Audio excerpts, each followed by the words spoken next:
Good morning. It's Monday, January 15th, and I was just on CTV talking about Blue Monday, which is actually today.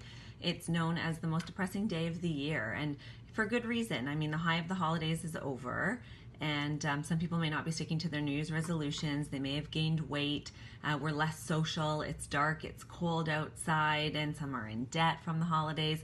Whatever the reason, I'm here to talk about some natural ways to help boost your mood. So if you wanted to see the segment, it is on our website, www.polohealth.com, under media. And if you didn't catch it and don't have access to that, then I will recap for you some of our points here. So number one is a UV light or a SAD lamp. Those can sit on your desk at work. They can be used in the morning when you're eating breakfast or when you're watching TV at night. It's essentially a lamp that illuminates the sunlight as if you were outside in the sunlight. So high vitamin D levels, it helps to increase serotonin in our brain, which is helpful for our endorphins and our mood. 20 to 30 minutes a day with that lamp on a part of our body is really, really beneficial at this time of year. With that said, also supplementing with vitamin D is really helpful. So 5,000 IUs of vitamin D daily is very helpful to get those levels up and boost your mood. Just to note though, you want to start your vitamin D prior to this time of year. So potentially when the season is changing, when there's less sunlight in the fall, that's when you want to start taking your vitamin D. The next point was exercise. We all know that exercise is so important for us, but the reason is because it does increase our endorphins. So after the holidays, when you're eating more, you're drinking more, you might feel a little bit heavy. Getting outside, getting that sunlight, being active is so helpful to lift our mood. Better yet, do it with a friend so that you're accountable and you're social.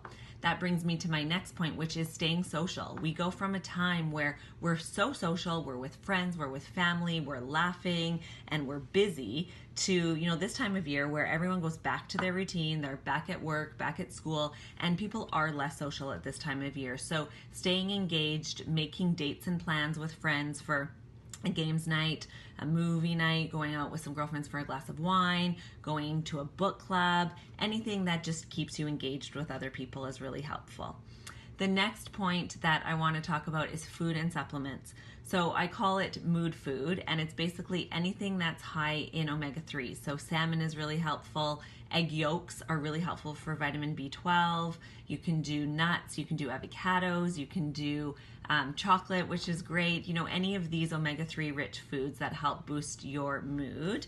And then secondly is supplements. So if you've tried a lot of these and you've tried the food, you've tried staying social and doing some of the other pointers and it's just not helping, then you can turn to some natural supplements. And of course, talk to your naturopathic doctor or your doctor before starting any of these. But a few of my personal favorites are 5-HTP, which is a precursor to serotonin.